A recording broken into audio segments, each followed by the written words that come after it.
नमस्कार दोस्तों, स्वागत है आपका रीजनिंग ऋषि सर यूट्यूब चैनल पे। आज मैं आपके लिए आरएस प्री का 2015 का रीजनिंग के पेपर का सॉल्यूशन कराने जा रहा हूँ।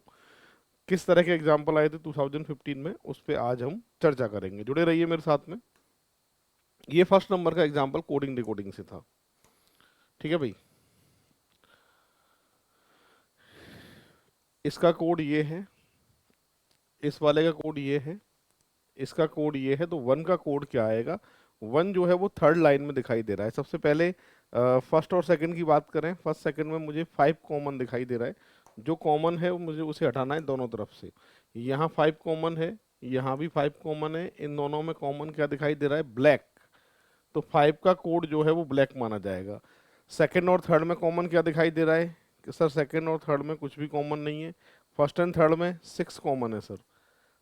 6 और 7, 6 और 7, 6 7 पे कहें तो टालमैन जो है वो कॉमन है, इसको हटा दीजिए। तो वन का कोड जो बचा है अपने सामने वो क्या बचा है? फैट बचा है। ऑप्शन की बात करें तो बी ऑप्शन इसका करेक्ट आंसर माना जाएगा। इस तरीके से सॉल्व हुआ था। नेक्स्ट नेक्स्ट एग्जांपल रीजनिंग में ये पूछा गया था, और ये डायरेक्शन टेस्ट से पूछा गया था, दिशा परीक्षण से। क्या कह रहा है? आपसे कह रहा है a girl went to go the school, she start from her home which in the east. इसका घर जो है वो ईस्ट में है। सबसे पहले ईस्ट की तरफ जो है वो हाउस बना दिया, और जब हाउस जिसका ईस्ट में है तो चलेगी किधर? वेस्ट की तरफ चलेगी। ठीक है भाई। फिर लिखा है and she get crossing the road to the left and is woods and starting ahead in the market in which direction is the school. School की डायरेक्शन जो है वो पूछ रहा है, स्कूल डायरेक्शन से वो किस दिशा में है। तो एक काम करते हैं, यहाँ से सबसे पहले ईस्ट में इसका हाउस बना दिया और अपने घर से चलती है। घर से गई, ये हमेशा जब ईस्ट में इसका हाउस है तो हमेशा वेस्ट डायरेक्शन में चलेगी। ठीक है। और ईस्ट वाली जो रोड है ये तो लिख दिया। उसके बाद एक चौराहा मिलता है, ये क्रॉसिंग आ गई भाई। यहाँ पे एक रोड इधर जाएगी, एक रोड इधर जाएगी, एक रोड इधर जाएगी। ठीक है। चौराहे से 4 रोड निकलती हैं। ये कह रहा है कि बाएं तरफ वाली सड़क जो है वो जंगल के लिए जाती है। तो यहाँ पर लिख दिया मैंने जंगल। ठीक है। एक सीधी सड़क बाजार को जाती है। ये वाली जो सीधी वाली सड़क है वो मार्केट के लिए जाती है। तो आपसे पूछा है तो उसका स्कूल,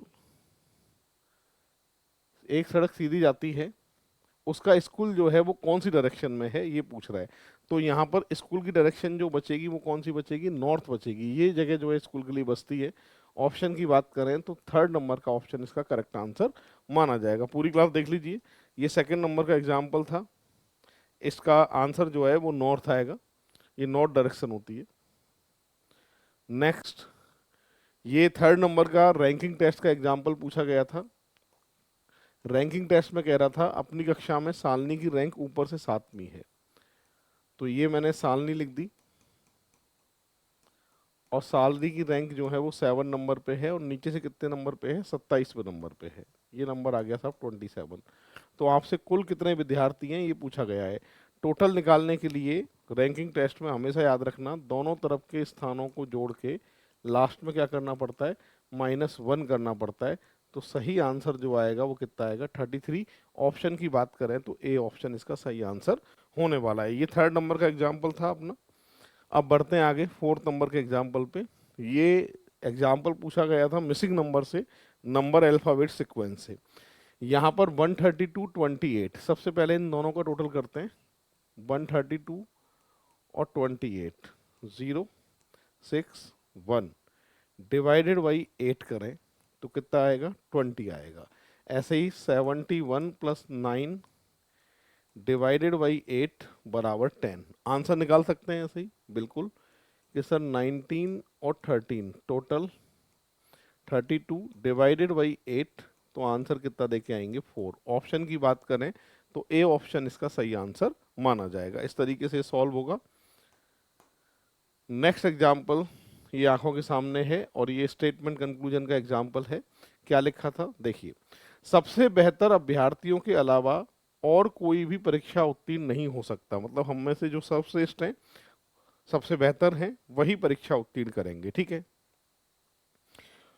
फिर लिखा है कुछ लोग जो परीक्षा में उत्तीर्ण हुए हैं उन्हें अच्छे अंक प्राप्त हुए हैं, मतलब जो पास हुए हैं उनमें से कुछ एक ऐसे हैं जिनको बहुत अच्छे नंबर मिले हैं। ठीक है साहब। आगे लिखा है कि कुछ लोग जो अच्छे अंक के साथ उत्तीर्ण हुए हैं उन्हें पुरस्कार प्राप्त हुए हैं। जिनको अच्छे अंक मिले थे उनमें से कुछ लोगों को जो है वो गिफ्ट मिले हैं। ठीक है साहब। इससे कौन सा निष्कर्ष लगाया जा सकता है? सभी सर्वश्रेष्ठ अभ्यर्थियों ने परीक्षा दी थी।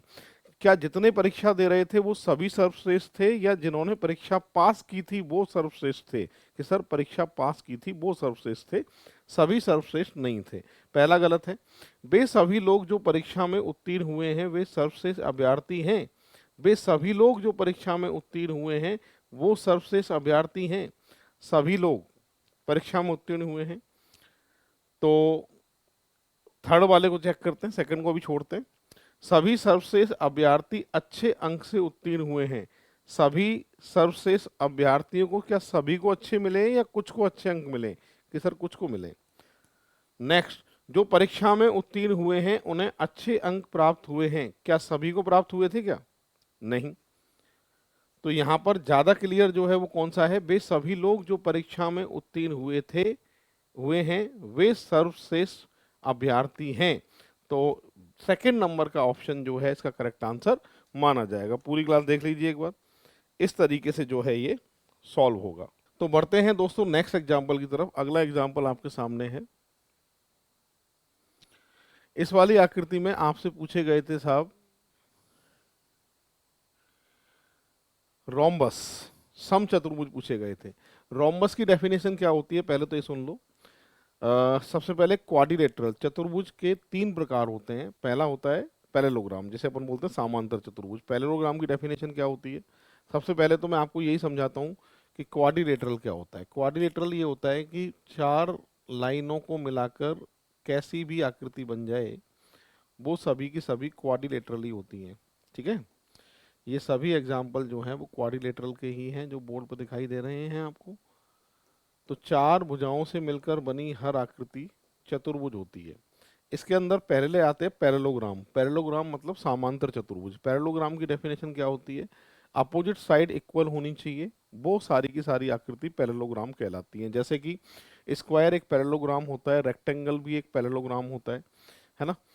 ये भी एक पैरेललोग्राम है, ये भी एक पैरेललोग्राम है। तो पैरेललोग्राम में क्या होता है? अपोजिट साइड इक्वल होती है। दूसरा होता है रोम्बस, जिसे अपन बोलते हैं समचतुर्भुज।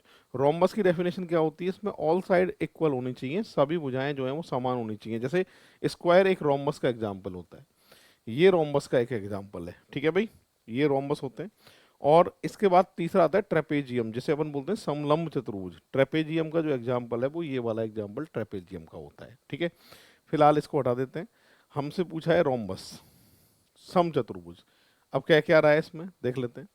यहां पर कह रहा है एक समान समबाहु त्रिभुजों के समूह द्वारा निर्मित, समबाहु त्रिभुज द्वारा निर्मित मतलब ऐसे दो त्रिभुजों को मिलाकर जो है रोम्बस कितने दिखाई दे रहे हैं, ये इस पूरी आकृति में आपको ढूंढना है। जैसे ये रोम्बस दिखाई दे रहा है तो मैं इसकी बीच की लाइन पे नंबर लिखूंगा तो आपको ये पूरा रोम्बस दिख जाना चाहिए। जैसे कि ये रहा, देखो ये फर्स्ट नंबर का है, ये सेकंड नंबर का है, यहाँ से यहाँ तक देख लो। ये थर्ड नंबर, ये fourth, fifth, six, seven, eight, nine, 10, 11, 12, 13, 14, 15, 16, 17, 18। 18 तो सिंगल सिंगल वाले हैं जिन पे मैंने नंबर लिखे हैं। 18 के बाद में अब ध्यान देंगे सभी, लाइन खींच के बताता हूँ। 18 के बाद में एक बिल्कुल बीच में ये दिखाई दे रहा है, देखो 19। तो 18 तो पहले थे, अब इसके बाद में इसको वन नंबर ले लेते हैं, जोड़ देंगे फिर। ठीक है, पहला तो ये है। दूसरा जो है रोम्बस, इसमें ये दिखाई दे रहा है, देखो दूसरा।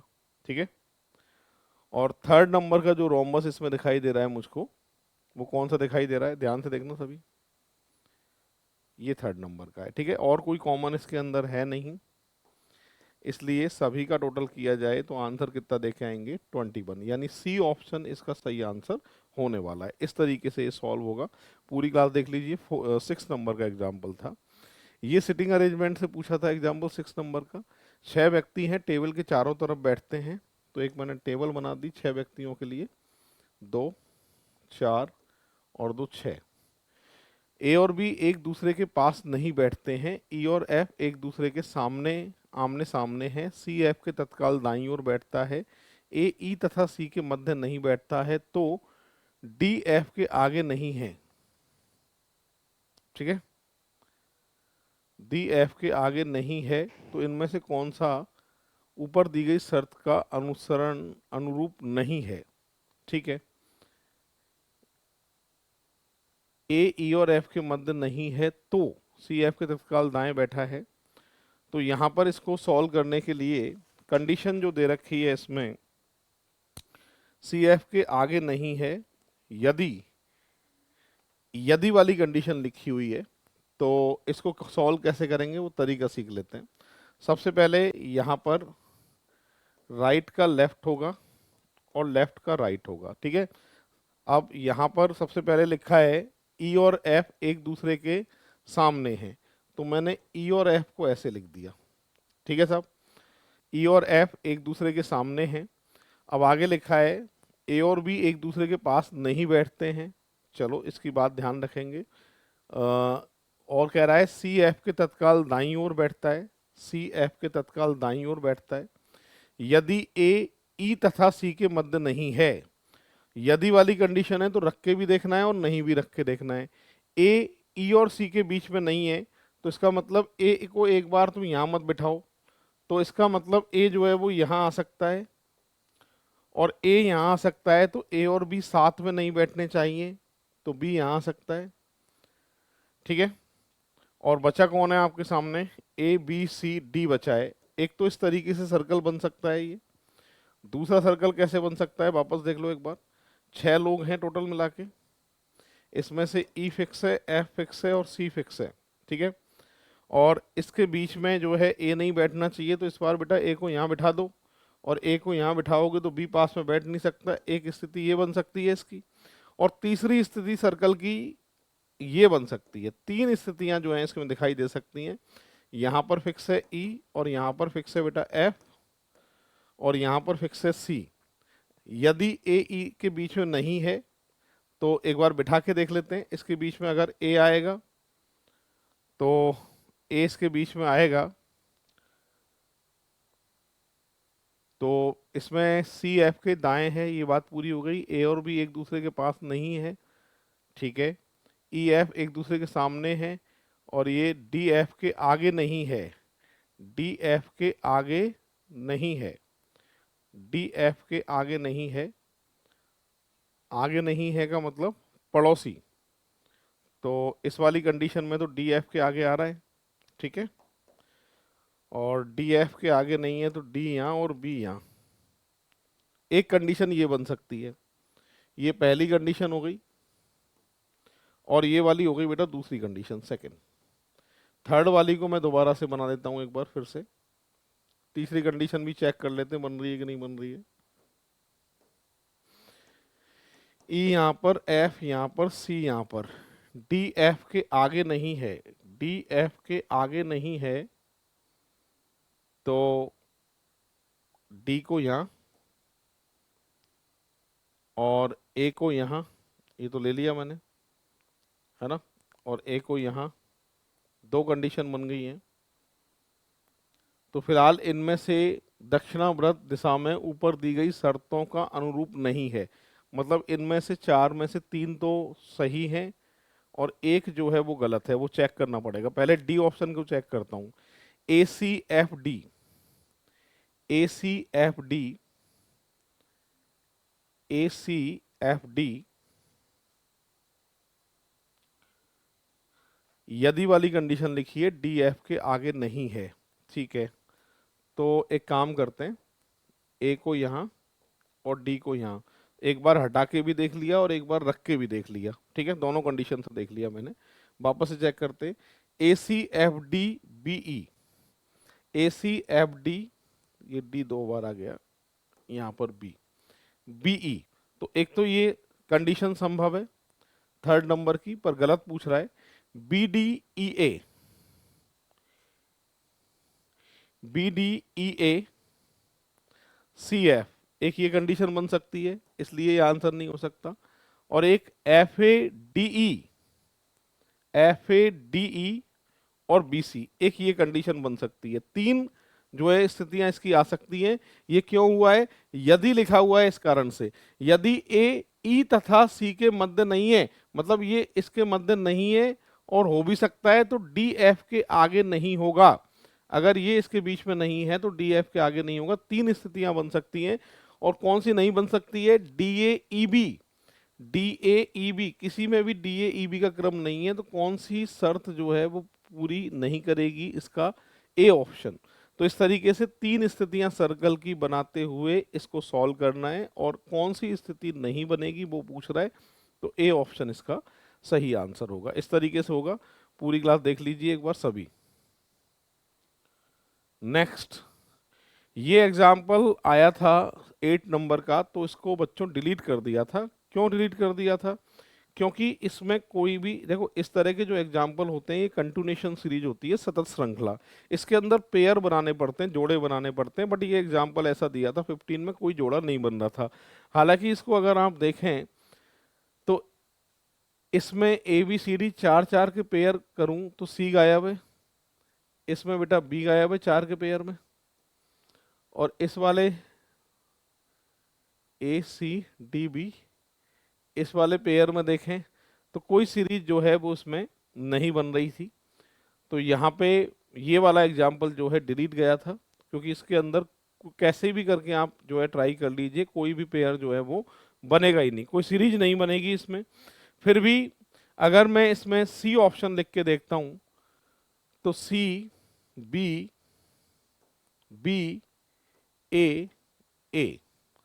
अगर इस तरीके से देखता हूँ तो CBDA, DBCA, DCBA, CBCD और CBD, फिलहाल इस पे भी जो है क्रम नहीं बनेगा। तो ये बच्चों डिलीट हो गया था, आया तो था एग्जाम में, पर इसके जो है पर्टिकुलर कोई क्रम जो है पेयर जो बनाते वो नहीं बन रहे थे, इस कारण से डिलीट हुआ था। तो फिलहाल इसको हटा देते हैं 8 नंबर को, और डिलीट हो गया था क्योंकि इसमें पेयर बनेगा ही नहीं। नेक्स्ट, ये भी बच्चों डिलीट हुआ था। हालांकि ये आप सॉल्व कर सकते थे, बट दो दो उत्तर आ रहे थे। तो एक तो तरीका ये था, कॉन्सोनेंट के हिसाब से व्यंजन, स्वर कौन से होते हैं? A E I O U। तो इसमें टोटल व्यंजन कितने हैं? 3। जितने कॉन्सोनेंट है उनको लिखो। इसमें कॉन्सोनेंट कितने हैं? 3, तो 3। ऑप्शन की बात करूं तो थर्ड नंबर। फिर भी इसको क्या किया था एग्जामिनर ने? डिलीट किया था। अब सब डिलीट वाले एग्जाम्पल फिर हमें कराए क्यों जा रहे हैं? तो देखो पता होना चाहिए कौन से डिलीट हुए थे, कौन से नहीं हुए थे। तो ये वाला एग्जाम्पल भी जो है वो डिलीट हुआ था। तो बढ़ते हैं दोस्तों नेक्स्ट एग्जाम्पल की तरफ। अगला एग्जाम्पल आपके सामने 10 नंबर का है। यहाँ पर इसमें 3 का ग्रुप बनाना है, एक को अलग करना है, जो अलग है वही आंसर होगा। ये ऑड वन आउट था, उस टाइम पे ऑड वन आउट जो है आया करता था सिलेबस के अंदर। तो इसमें ग्रुप बनाना होता है और एक को अलग करना पड़ता है। पहले वाले में एक बार सीरीज का पता करते हैं, क्रम क्या चल रहा है। 4 का 2 से मल्टीप्लाई करूँ प्लस 1 करूँ तो 9 आ रहा है। इधर 6 प्लस 3 का टोटल करूँ तब भी 9 आ रहा है। सेकंड में 5 का 2 से मल्टीप्लाई 10 प्लस 1 11, 1 प्लस 3 प्लस 7 बराबर टोटल 11, ये भी इक्वल आ रहा है इसके। तीसरा 6 दूनी 12 और एक 13, 7 5 12 और एक 13, ये भी बराबर आ रहा है। जबकि 7 दूनी 14 और एक 15, और यहाँ देखें 8 5 13 और एक 14, यहाँ पर टोटल आ रहा है 15, यहाँ टोटल आ रहा है 14, ये इसके बराबर नहीं है। ठीक है भाई, ये जो है इसके बराबर नहीं है। इसलिए ग्रुप से जो अलग माना जाएगा वो कौन सा ऑप्शन माना जाएगा? 4 नंबर का ऑप्शन माना जाएगा। तो 3 का ग्रुप बनेगा, जो एक अलग है वही अपना आंसर होने वाला है। ठीक है, अब बढ़ते हैं आगे। ये होता है इंटेलेक्चुअल ऑपरेशन, जिसे हम बोलते हैं बौद्धिक संक्रिया। यहाँ पे पहले से 26 कैसे आएगा? इन दोनों को जोड़ के देखते हैं। 23 और 5 28, 28 से 26 कैसे ला सकते हैं? कि सर -2 करने पर। ऐसे ही 13 प्लस 8 21, -2 किया जाए तो 19। ऐसे ही आंसर निकालना है। 39 प्लस 7 में से -2 करना है। तो यहाँ से अगर मैं देख रहा हूँ तो 6, 46 -2 बराबर 44। ऑप्शन की बात करें तो फोर्थ नंबर का ऑप्शन इसका सही आंसर होने वाला है। पूरी क्लास देख लो एक बार, इस तरीके से ये सॉल्व हो रहा है। नेक्स्ट एग्जाम्पल कौन सा आया था, ये काउंटिंग ऑफ फिगर से पूछा गया था। इसके अंदर स्क्वायर पूछे थे, वर्ग कितने। यहाँ पर देखो सबसे पहले इक्वल इक्वल स्क्वायर जब दोनों साइड होते हैं तो इसका तरीका बताया था, किसी एक साइड पे नंबर लिखिए और स्क्वायर करके जोड़ना है आपको। 1 का स्क्वायर 1 होता है, 2 का 4 होता है, 3 का 9 होता है, टोटल 14। 14 का सेट आपको अंदर दिखाई दे रहा है। इसके बाद मैं नंबर लिख रहा हूँ, ये 15, 16, 17, 18, 19, 20, 21, 22। 22 के बाद में कौन कौन से रह गए ये 23, ये 24, ये 25, ये वाला 26 और पूरा कंप्लीट 27। तो सही आंसर जो दे के आओगे वो कितना दे के आओगे, 27। 27 जो है इसका सही आंसर होने वाला है। स्क्वायर पूछे गए थे, 12 नंबर का एग्जाम्पल था। 13 नंबर का एग्जाम्पल आपके सामने है, ठीक है। यहाँ पर रेस कार का कोड आपसे पूछा गया है। सामने लिखा है एक तो ग्लू,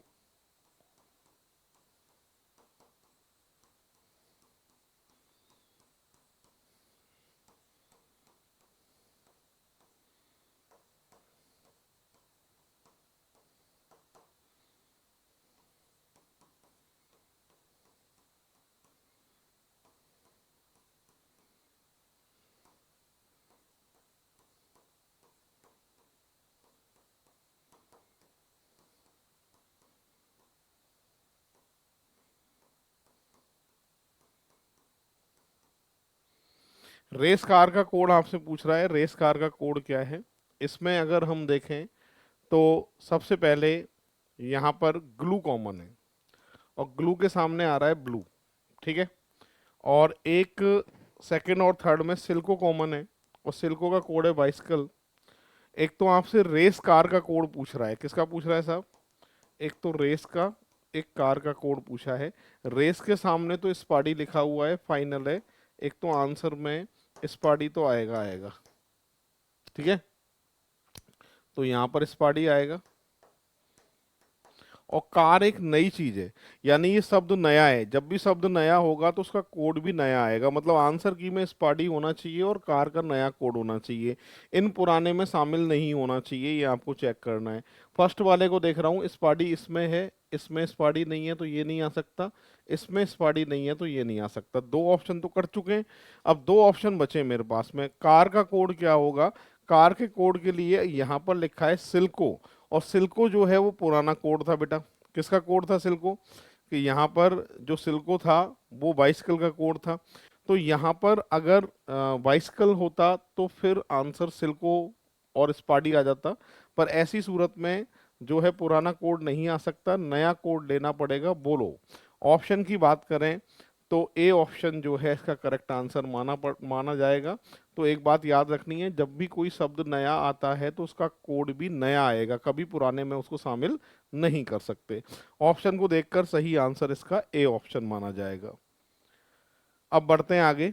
भारतीय विश्वविद्यालयों से निकलने वाले स्नातक बड़ी संख्या में रोजगार के योग्य नहीं हैं, ऐसे कह रहा है। बड़ी संख्या में रोजगार के योग्य नहीं है, तो इसमें कमी भारतीय विश्वविद्यालयों की है या फिर बच्चों की कमी है। कि सर बच्चों की कमी नहीं है, विश्वविद्यालय की कमी है। क्यों, क्योंकि उनको ऐसा पढ़ाया जा रहा है जो उनकी जॉब में काम ही नहीं आ रहा है। मतलब विश्वविद्यालय का पाठ्यक्रम कुछ इस तरीके से है कि जो बच्चे भविष्य में जॉब करेंगे उनके कुछ भी उनमें से काम में नहीं आता है, इसलिए वो रोजगार के योग्य नहीं है। तो यहाँ कोई भी कमी अगर भारतीय विश्वविद्यालयों की है तो उसको भारतीय विश्वविद्यालय ही दूर करेंगे, बाहर के विदेशी विश्वविद्यालय आके दूर नहीं कर सकते।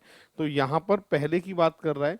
फर्स्ट नंबर में कार्रवाई क्या होनी चाहिए, विश्वविद्यालय को पाठ्यक्रम की विषय वस्तु तय करने के लिए अधिक स्वायत्तता दी जानी चाहिए। फ्रीडम दे दीजिए कि अपने हिसाब से जो है सिलेबस बनाए यूनिवर्सिटी, और इस तरीके से बनाए जो बच्चों के जॉब में काम आए। तो पहली जो कार्यवाही है वो सही है। सेकंड, विश्व स्तरीय विदेशी विश्वविद्यालयों को भारत में परिसर बनाने के लिए प्रोत्साहित किया जाना चाहिए।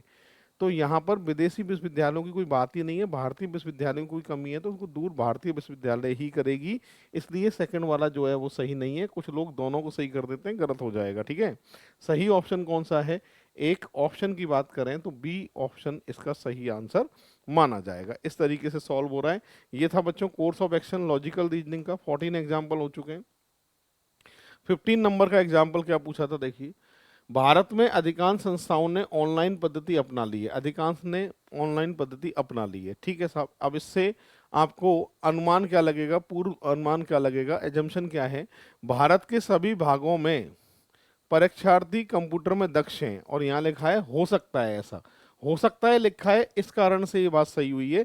अगर हो सकता है नहीं होता और डायरेक्ट कह देता कि सभी विद्यार्थी जो है कंप्यूटर में दक्ष हैं, तो फिर ये वाली लाइन जो है वो गलत हो जाती है, ठीक है। तो फिलहाल फर्स्ट वाला जो है वो सही है। ऑनलाइन पद्धति अधिक योग्य लोगों की चयन में मदद करती है, अधिक योग्य लोगों की चयन में मदद करती है। देखो मैं आपसे पूछता हूँ कि अपने सामने दो स्टूडेंट हैं, एक स्टूडेंट कहता है कि सर मुझे केवल ऑफलाइन परीक्षा देना आता है, और दूसरा स्टूडेंट बोलता है कि सर मुझे ऑफलाइन परीक्षा देना भी आता है और ऑनलाइन परीक्षा भी देना आता है। तो नॉलेज के मामले में ज़्यादा बेहतर कौन सा है, कि सर जिसको दोनों परीक्षा देना आता है, क्योंकि उसको कंप्यूटर की नॉलेज एक एक्स्ट्रा है, ठीक है भाई। तो यहाँ पर अधिक योग्य लोगों का मतलब पढ़ाई से अधिक योग्य नहीं, नॉलेज की बात हो रही है, नॉलेज की बात हो रही है। तो इसको देखते हुए भी सेकंड नंबर का जंक्शन भी सही माना जाएगा। फिलहाल दोनों ही पूर्व धारणा जो है वो सही है। ऑप्शन की बात करूं तो ए ऑप्शन जो है बच्चों इसका सही आंसर होगा। इस तरीके से सॉल्व हो रहा है। 15 नंबर का एग्जाम्पल था और लास्ट ये 16 नंबर का एग्जाम्पल है। यहाँ पर ये नंबर सीरीज है, इसको सॉल्व करेंगे और इसको सॉल्व करके फिर हमें आंसर निकालना है। सीरीज का क्रम क्या है वो हमें पता करना है, ठीक है। यहाँ पर इंटू 2 -6 इंटू 2 -12 इंटू 2 -24 इंटू 2 -48, ठीक है भाई। और आखिरी में आंसर निकालने के लिए इंटू 2 -96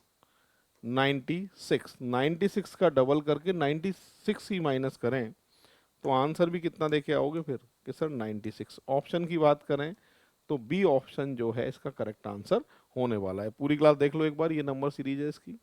सेशन की शुरुआत करते हैं और 2015 के अंदर अगर बात करूं तो अपना पहला क्वेश्चन आपको ये था, बहुभुज का क्वेश्चन था, 2D का क्वेश्चन है जिसको आप क्षेत्रफल वाला चैप्टर कहते हैं, उसी का क्वेश्चन है। क्वेश्चन क्या कह रहा है पढ़िए।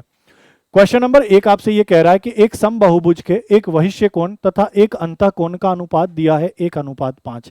आगे कह रहा है बहुभुज में भुजाओं की संख्या कितनी होगी ये बताना है, कि जो बहुभुज है उसके एक अंदर वाला कोण और एक बाहर वाले कोण का रेशियो दिया है, आपको बताया है वह बहुभुज कितनी भुजाओं से घिरा हुआ है ये बताना है।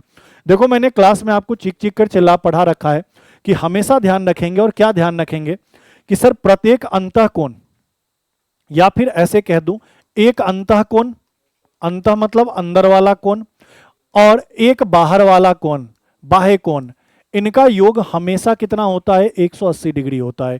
ये चीज क्लास में कोर्स में भी अच्छे से आपको समझा रखा है। इन्हीं का रेशियो दिया है कितना सर, बाहर वाले और अंदर वाले का 1 और 5। तो मैंने बोला सर यहां टोटल कितना बैठेगा 6, और हमें पता है कि इनका टोटल कितना होता है 180, तो यह कितने गुने पे बैठ रहा है सर 30 गुने पे। तो मैं पूछूं बाहर वाला कोण कितना होगा, तो आपने कहा सर 30 का गुना कर दीजिए, कितना आ गया 30 डिग्री। अंदर वाला कोण कितना होगा, तो आपने कहा सर 30 का गुना कर दीजिए, कितना आ गया सर 150। क्लियर है। इसका मतलब जो बाहर वाला एक कोण है वो 30 डिग्री का है और अंदर वाला एक कोण कितने का है 150 डिग्री का। अब हमसे कह रहा है कि भुजाओं की संख्या निकाले, तो जब भी भुजाओं की संख्या निकालनी हो तो मैंने कहा था कि अंतः कोण से क्वेश्चन को सॉल्व मत करना, हमेशा बाह्य कोण से सॉल्व करना। और आपको पता है कि बाहर वाले जितने भी कोण हो सब मिलाकर 360 डिग्री होते हैं। जी सर। और एक कोण तुमको कितने डिग्री का पता है 30 डिग्री का, तो इसमें 30 डिग्री का भाग लगा दो। भाग लगाते ही यह कितनी 12 भागों में बढ़ जाएगा, 12 भागों में। इसका मतलब भुजाओं की संख्या कितनी है 12 है। बात खत्म। हर चीज कोर्स में डिटेल्स में करा रखा है। क्लियर है ये बात। चलिए बढ़ते हैं अगले क्वेश्चन की तरफ। क्वेश्चन नंबर 2 आसान सा है, देखने में थोड़ा अटपटा लगे लेकिन क्वेश्चन क्या है, आसान है। क्या कह रहा है, Q plus R greater than P plus S, P plus Q greater than R plus S, तब यह निश्चित है कि P क्यू आर एस एक घनात्मक पूर्ण संख्या है, मतलब पॉजिटिव है, ठीक है। आगे पॉजिटिव नंबर है, पॉजिटिव इंटीजर है, बोलोगे जी सर। अब देखो क्वेश्चन क्या कह रहा है कि सर Q और R को जोड़े तो इसका वैल्यू P और S से ज्यादा होना चाहिए, लेकिन जब हम P और Q को जोड़े तो इसका वैल्यू R और S से ज्यादा होना चाहिए। हमें यह बताना है कि इन चारों में से कौन सा ऑप्शन सही होगा, जबकि ये पता है PQRS पॉजिटिव इंटीजर है। ठीक है भाई, चलिए अब हम क्या करेंगे, सिंपल सा एक काम करेंगे, लेफ्ट हैंड साइड को लेफ्ट हैंड से जोड़ देंगे, राइट हैंड साइड को राइट हैंड से जोड़ देंगे। इनको जोड़ो, जैसे ही मैं इनको जोड़ूंगा तो दो बार तो Q मिलेगा, Q और Q दो बार, एक बार P मिलेगा, एक बार R मिलेगा, ग्रेटर देन। इनको जब मैं जोड़ूंगा तो सर दो बार तो S मिलेगा, एक बार P मिलेगा और एक बार क्या मिलेगा, R मिलेगा। अब कंपेयर कर लो, कंपेयर करने का मतलब सर ये P और P आपस में कैंसिल, सर ये R और R आपस में कैंसिल, तो मैं ऐसा कह सकता हूं कि 2Q बड़ा होगा किससे, 2S से। अगर 2Q का दो गुना बड़ा है S के दो गुने से, तो सर ये दो और दो कैंसिल, तो हम ऐसा कह सकते हैं Q बड़ा होगा किससे, S से। तो अपना सही उत्तर क्या हो जाएगा, option number B, Q greater than क्या है, S से। Q का मान S से तो क्या होगा, ज्यादा होगा, बाकी का रिलेशन हमें नहीं पता। क्लियर है ये बात। चलिए बढ़ते हैं अगले क्वेश्चन की तरफ, क्वेश्चन नंबर तीसरा। अब देखो ये बहुत ही बेहतरीन क्वेश्चन है, लॉजिक पहले से पता है तो आसानी से कर पाओगे। अगर आपको उस नंबर्स के बारे में नहीं पता तो फिर इस क्वेश्चन को करने में आपको टाइम लग जाएगा, लेकिन क्वेश्चन सॉल्व नहीं होगा। और एक एक लॉजिक आपको क्लास में, कोर्स में अच्छे से पढ़ा रखा है। क्लियर ये बात है। जो भी बच्चे नहीं जानते कि सर हमारा कौन सा एप्लीकेशन है, तो एप्लीकेशन का हमारा नाम है, यहां ब्लिंक कर रहा होगा, रीजनिंग ऋषि सर। आप गूगल प्ले स्टोर से रीजनिंग ऋषि सर एप्लीकेशन को डाउनलोड करिए, वहां फ्री में आपके लिए टेस्ट अवेलेबल होते हैं। आरएस की बात कर लो, पीएसआई की बात कर लो, राजस्थान स्टेट में जितने भी एग्जाम होते हैं सबके लिए फ्री में हम टेस्ट सीरीज अवेलेबल करवाते हैं। साथ साथ में वहां से आप हमारा कोर्स भी परचेज कर सकते हैं और अपनी तैयारी को बढ़िया बना सकते हैं। देखिए अब ये क्वेश्चन क्या कह रहा है, पता होगा पहले से लॉजिक तो आसानी से हो जाएगा। कह रहा है पिछले वर्ष इना की आयु किसी संख्या का वर्ग थी, आगामी वर्ष में किसी संख्या का क्या है, घन हो जाएंगी, तो उसे आगे आने वाले कम से कम कितने वर्ष का इंतजार करना होगा कि उसकी आयु पुनः किसी संख्या का क्या हो जाएगी, घन।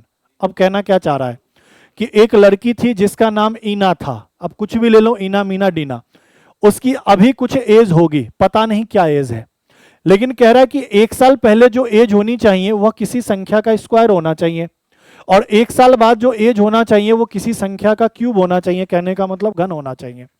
तो बताना है कि अब कितने साल और इंतजार करें कि एक ऐसा संख्या मिले जो किसी संख्या का क्या हो, क्यूब हो। और यहां आपके चार ऑप्शन दिए गए।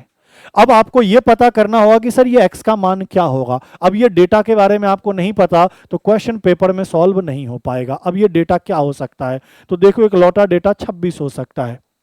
अगर मैं उसकी आयु 26 वर्ष मान लूं तो 26 में एक वर्ष कम कर दूं तो 25 वर्ष मिलेगा क्या, जी सर।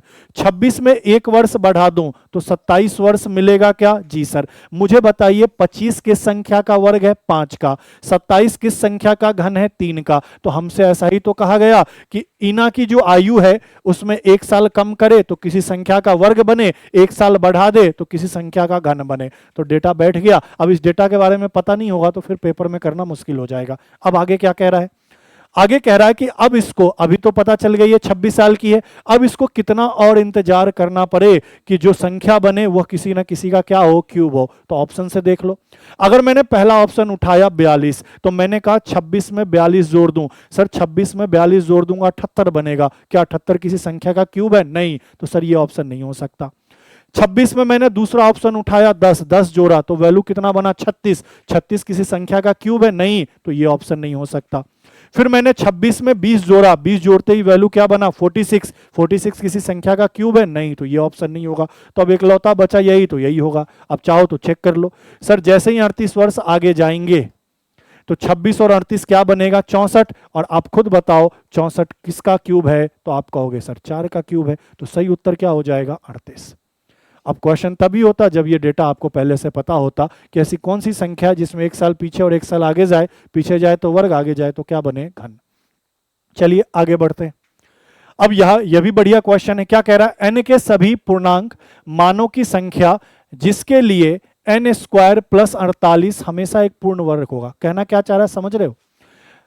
n के सभी पूर्णांक, n क्या है, पूर्णांक है, इंटीजर है। इंटीजर का मतलब n का मान माइनस में भी ले सकते हैं, प्लस में भी ले सकते हैं, जीरो भी ले सकते हैं। पूर्णांक यही तो होता है, 0 1 2 3 4 -1 -2 -3, ये पूर्णांक होता है। तो n क्या है सर, इंटीजर है। अब क्या कह रहा है कि कितने मान ऐसे हैं जिनके लिए n स्क्वायर प्लस 48 हमेशा क्या हो, एक पूर्ण वर्ग हो। मतलब n की जगह हम क्या क्या वैल्यू रखें और 48 में जोड़े कि जो रिजल्ट मिले वो हमेशा क्या आए, पूर्ण वर्ग आए। तो देखो भैया सीधी सी बात है सर, मुझे पता है कि अगर मैं n की जगह 1 रख दूं, जरा सोच के देखो, तो आप कहोगे सर n स्क्वायर प्लस 48, 1 रखूं तो 1 का स्क्वायर प्लस 48, तो मुझे बताओ यह 49 बनेगा और ये एक परफेक्ट स्क्वायर है। बोलोगे जी सर पूर्ण वर्ग है, तो n की जगह सर +1 हो सकता है। तो क्या सर -1 भी हो सकता है, तुरंत सोच लो, बोलोगे जी सर हो सकता है, क्योंकि -1 का स्क्वायर करूंगा तो वो भी एक ही बनेगा और इसको जोड़ते ही यह वैल्यू कितना बनेगा, 49। तो दो मान तो ये हो गए। अब इसके आगे आपको सोचना होता है, जैसे 2 रखो, नहीं बनेगा। 2 रखोगे तो सर 2 का वर्ग 4, 48 और 4 कितना होगा, 52, नहीं बनेगा। आगे बढ़ो, सर 3 रखो, 3 का वर्ग किया 9, 48 और 9 नहीं बन पाएगा। सर 4 रखो, 4 का वर्ग 16 किया और 48 में जोड़ोगे सर नहीं बन पाएगा। 48 और 16 जोड़ लो, सर 48 और 16 जोड़ा तो यह कितना बना, 64 बन जाएगा। तो सर n का मान एक 4 हो सकता है। ठीक है सर, n का मान मैंने 4 रख लिया। तो आप बताओ सर 4 का स्क्वायर प्लस 48 कितना बना, 64, ये परफेक्ट स्क्वायर है। तो सर इसका मतलब -4 भी रखा जा सकता है, बिल्कुल रखा जा सकता है, क्योंकि -4 का स्क्वायर करेंगे तो वो भी 16 बनेगा और 16 और 48 कितना बनेगा, 64। अब इसके बाद क्या होगा, तो सर 11 रखा जा सकता है। कैसे, तो सर 11 का वर्ग कितना होता है, 121, 121 में 48 जोड़ूंगा 169। ठीक है, तो ये हो गया। अच्छा 11 हो जाएगा तो सर -11 भी हो जाएगा, बोलोगे जी सर। तो टोटल ऐसे कितने मान होंगे, 6।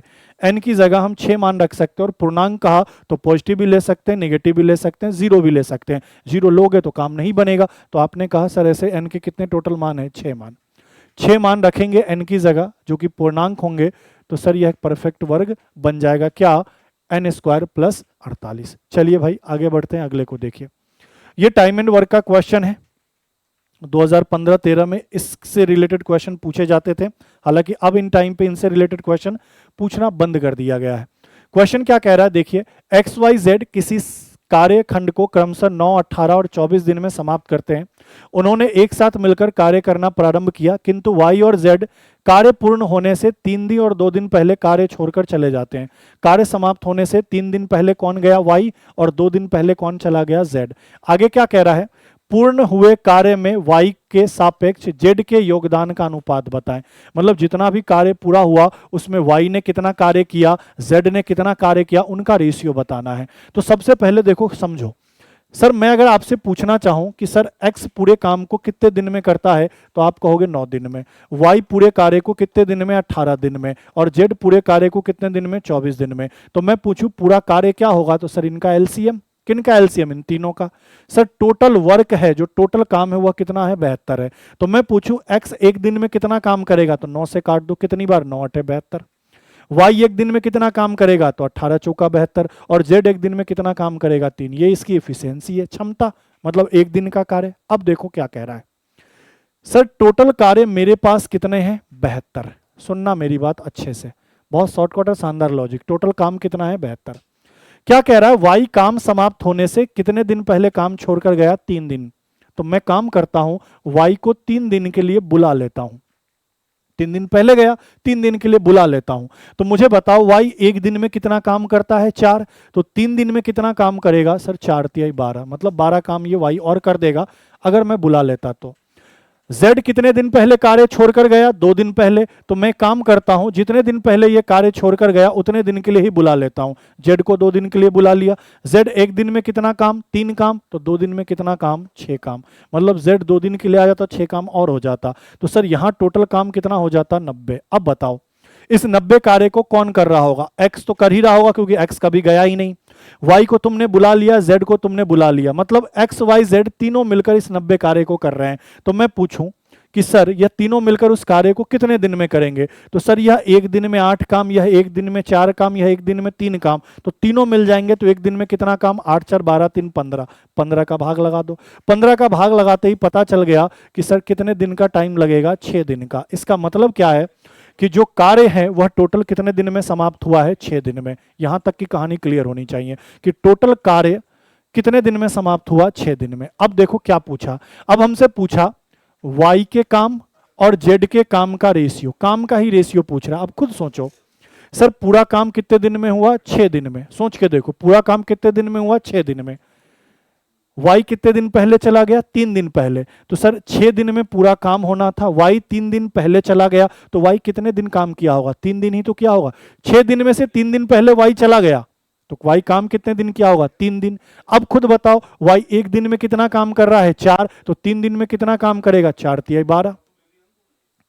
टोटल काम 6 दिन में हुआ। z कितने दिन पहले चला गया? 2 दिन पहले। अगर 2 दिन पहले चला गया तो z कितने दिन काम किया होगा? 4 दिन।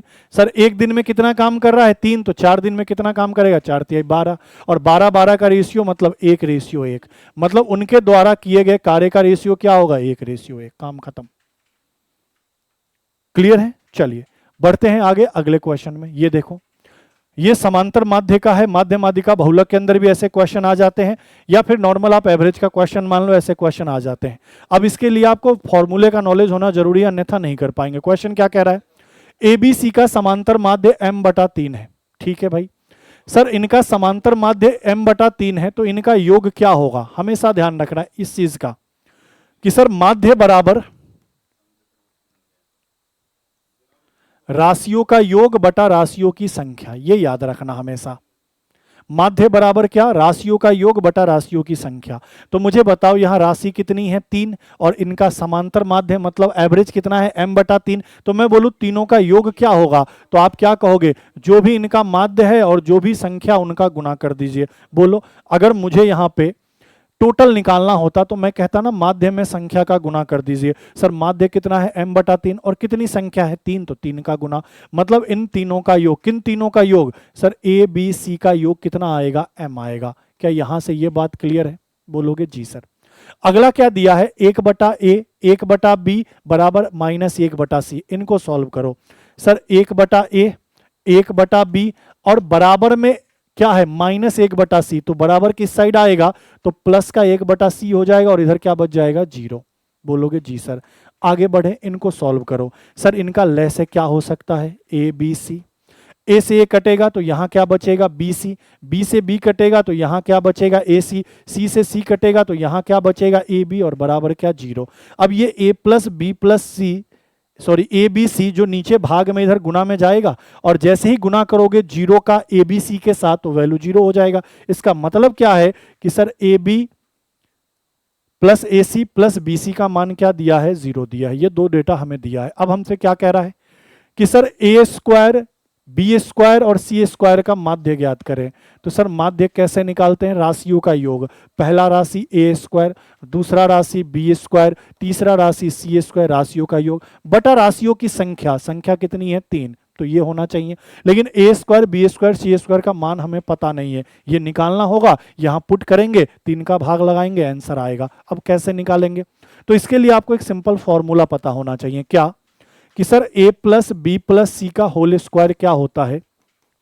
ए square plus B square plus C square plus 2 गुना A B plus B C plus क्या? सी ए। अब बोलोगे सर यही फॉर्मूला क्यों लगाएं?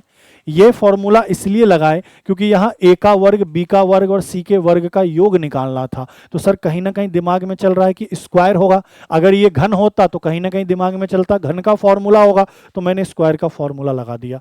अब मुझे बताओ, क्वेश्चन में मुझे पहले से इसका मान कितना पता है? m पता है, तो ये m का स्क्वायर हो जाएगा। Sir A square plus B square plus C square का मान निकालना है। ठीक है, 2। इसका मान हमें क्वेश्चन में पहले से पता है 0, निकाला था ना हमने। देखो इसका मान 0 और इसका मान m, पुट कर दिया। तो यहां से मैं ऐसा कह सकता हूं कि m स्क्वायर किसके बराबर होगा? A square plus B square plus C square, क्योंकि ये वैल्यू तो 0 हो जाएगा। इसका मतलब क्या है? Sir A square plus B square plus C square की जगह आप m स्क्वायर रख सकते हैं, तो वैल्यू पुट कर दीजिए।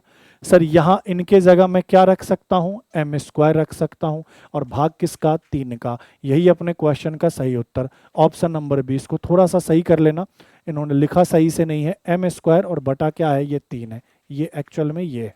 ठीक है, m स्क्वायर बटा 3 अपने क्वेश्चन का क्या है? बिल्कुल ही सही उत्तर। चलिए अगले क्वेश्चन को देखिए। अब ये वाले क्वेश्चन बहुत आसान होते हैं, सिंपल सा शॉर्टकट याद रखो, क्लास में आपको पूरा डिटेल्स में ही बताया। शॉर्टकट क्या ध्यान रखना है, सबसे पहले अगर कभी भी इस तरीके का डेटा दे दिया जाए और बोला अधिकतम वैल्यू या न्यूनतम वैल्यू बताएं, मैक्सिमम या मिनिमम वैल्यू बताएं, तो आपको ये चेक करना है कि इनके बीच का अंतर सेम है या नहीं है, क्योंकि जब तक इनके बीच का अंतर सेम नहीं हो पाएगा तब तक आप मैक्सिमम मिनिमम बता ही नहीं पाएंगे। तो सर देखिए, सर इनके बीच अंतर कितने का, 8 का, 59 51 8 का, इनके बीच अंतर 8 का, इनके बीच अंतर 8 का, इनके बीच अंतर 8 का, सबके बीच अंतर 8 का है, और होगा ही होगा, अगर पेपर में क्वेश्चन पूछा है तो इनके बीच का अंतर फिक्स है कि सेम होगा। अब जो भी होगा लेकिन हर जगह क्या होगा, सेम। जब भी इनके बीच का अंतर सेम आए तो आपको क्या करना है, एक बार इन सबको जोड़ लेना है। चलिए सर जोड़ लेते हैं, जोड़ना शुरू करिए। 51 और 59 को जोड़ेंगे तो सर ये 60 110 बनेगा। सर इनको अगर मैं जोड़ूंगा 37 और 29 को, तो इनको जोड़ेंगे सर ये 6 बनेगा, ये 66 बनेगा। इनको अगर मैं जोड़ूंगा तो जोड़िए 9 और 7 16 बनेगा, और 8 और 16 166 बनेगा। और इनको अगर मैं जोड़ूंगा तो सर ये 10 बनेगा, ये 150 बनेगा। जोड़ लिया। जोड़ने के बाद बस देखो सबसे कम वैल्यू कहाँ मिला है, सर सबसे कम वैल्यू यहाँ मिला है। जिसका वैल्यू सबसे कम होगा वही वैल्यू मैक्सिमम होगा, वही वैल्यू क्या होगा, मैक्सिमम होगा। और जिसका वैल्यू सबसे ज्यादा होगा वही वैल्यू मिनिमम होगा। तो मैं अगर इसमें पूछ लेता मिनिमम क्या है, तो सबसे ज्यादा वैल्यू इसका है, तो ये मिनिमम हो जाता। तो अपना सही उत्तर क्या होगा, ये, क्योंकि हमसे मैक्सिमम वैल्यू पूछा है। √37 माइनस √29 का वैल्यू सबसे अधिक होगा। लॉजिक क्या है, क्लास में करा रखा है आपको, ठीक है। और शॉर्टकट पेपर में इस तरीके से आपको करना है। चलिए बढ़ते हैं अगले क्वेश्चन में। अगले को देखिए, ये डीआई का क्वेश्चन है, आसान सा है। और डीआई पे तो यूट्यूब पे भी अपनी क्लास डली हुई है और बहुत बेहतरीन क्लास डली, उसको एक बार देख लो, उसके बाद तो डीआई के लिए आपको कुछ सोचना भी नहीं पड़ेगा, ठीक है। और आप अपने अपने एप्लीकेशन को भी डाउनलोड करिए, दोस्तों को बताइए कि सर आरएस की बात करें, पीएसआई की बात करें, राजस्थान स्टेट के किसी एग्जाम की बात करें, फ्री में मॉक टेस्ट वगैरह अपने एप्लीकेशन पे अवेलेबल है। साथ साथ में सारे कोर्सेज अवेलेबल है, आपको हर एक कोर्स मिल जाएगा, मैथ और रीजनिंग जहां जहां आता है पेपर के अंदर। देखो क्वेश्चन क्या कह रहा है, पाई चार्ट है, ये देख रहे हैं आप। अच्छा पहले एक बात बताओ, अगर ये पाई चार्ट है तो आप खुद बताओ सर ये कंप्लीट पाई चार्ट कितने डिग्री का होगा, 360 डिग्री का। अगर डिग्री में है तो 360 डिग्री, प्रतिशत में है तो 100%। तो सर अगर ये 90 है, ये 210 है, तो ये जेड कितना होना चाहिए, सर ये 120 है और 90 है, तो सर यह वैल्यू कितना बनेगा, तो आपने कहा सर 210 बनेगा। अगर ये 210 होगा तो सर इसको 150 डिग्री होना चाहिए। बोलोगे जी सर क्यों, क्योंकि तीनों मिलाकर 360 डिग्री होने चाहिए। तो सर ये जेड कितने डिग्री का कोण बनाएगा, 150 डिग्री का। पहले ये बात क्लियर है कि सर एक्स 90 डिग्री बना रहा है, वाई 120 डिग्री बना रहा है, तो जेड 150 डिग्री बनाएगा, क्योंकि ये कंप्लीट एंगल कितने डिग्री का होगा, 360 डिग्री का, ठीक है। चलो आप आगे देखो क्या कह रहा है, हिंदी में पढ़ लेते हैं। बाद के वर्ष में घटक XYZ के मूल्य क्रमशः 10%, 20% और 10% की वृद्धि होती है। तो तीनों घटकों के मूल्य 2009 में क्रमशः क्या थे। अच्छा 2008 का डेटा दे रखा है, देखो 2008 का डेटा कितना है, 24,400 लिखा है। सन 2008 में 24,000 मूल्य की एक मशीन के घटक XYZ के मूल्य पाई चित्रों के द्वारा दर्शाए गए। ये पाई चित्र के द्वारा इनका मूल्य दर्शाया गया XYZ का। अब देखो समझना, सर किसकी किसकी बात हो रही है, एक X घटक है, एक Y है और एक Z है। X कितने डिग्री का कोण बना रहा है, 90 डिग्री का। Y कितने डिग्री का कोण बना रहा है, 120 डिग्री का। और Z कितने डिग्री का कोण बना रहा है, 150 डिग्री का। इसको प्रतिशत में बदल के टाइम खराब नहीं करेंगे। सर इनका मैं रेशियो ले लेता हूं, ले लीजिए रेशियो। सर 30 से कट जाएगा 2 बार, 3 बार, सॉरी 30 से कट जाएगा यह 4 बार, और 30 से यह कट जाएगा 5 बार। तो मैं पूछूंगा यहां इनका टोटल कितना होगा, तो आप कहोगे सर 5 4 9 और 3 कितना 12। और क्वेश्चन में इनका टोटल कितना दिया है सर, 24,000। बोलो हाँ या ना। सर यह कितने गुने पे बैठ रहा है, सर 2000 गुने पे बैठ रहा है। और ये डेटा कब का है सर, ये 2008 का डेटा है।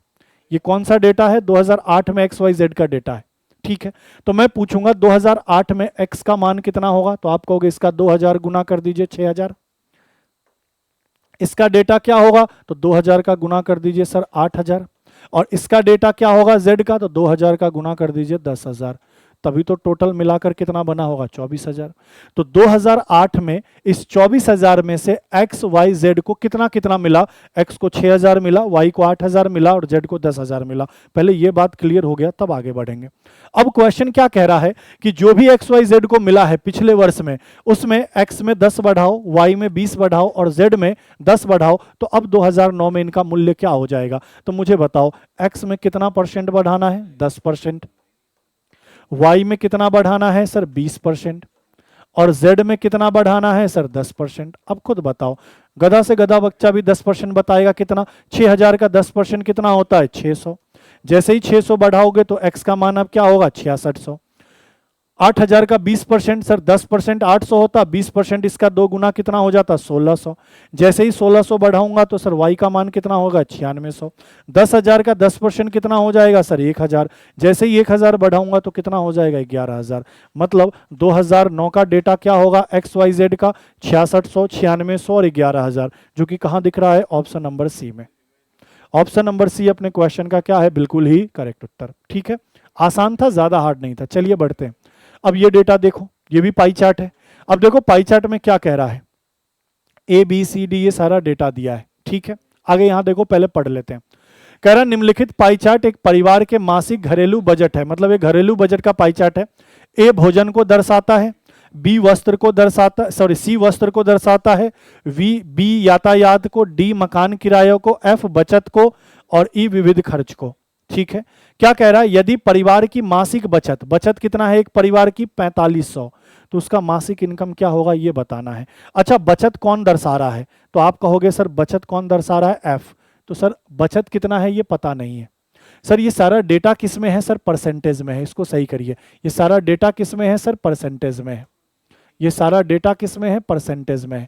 और अभी थोड़ी देर पहले कहा था पाई चार्ट के अंदर कंप्लीट अगर डिग्री में होगा तो ये कंप्लीट मिलाकर 360 होगा, और परसेंट में होगा तो कंप्लीट मिलाकर कितना होगा 100। तो इनको जोड़ लो। सर ये 20 है, ये 20 है, ये 15 है, ये 20 और 20 40 हो गया, और ये 15 55 हो गया, ये 12 और 18 30 हो गया, 55 और 30 85 हो गया। तो सर इसको कितना डिग्री रखना पड़ेगा, 15 डिग्री, तभी तो 100 बनेगा।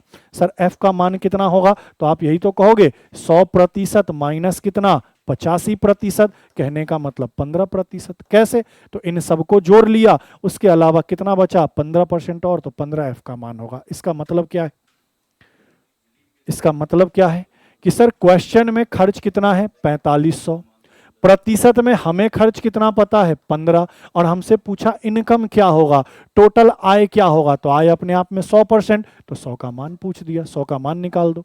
15 से कितनी बार 300 बार, और 300 में 100 का गुना कितना 30,000। मतलब उस व्यक्ति की जो इनकम है वो कितने की है 30,000 की। ऑप्शन नंबर बी अपने क्वेश्चन का क्या है, बिल्कुल ही करेक्ट उत्तर।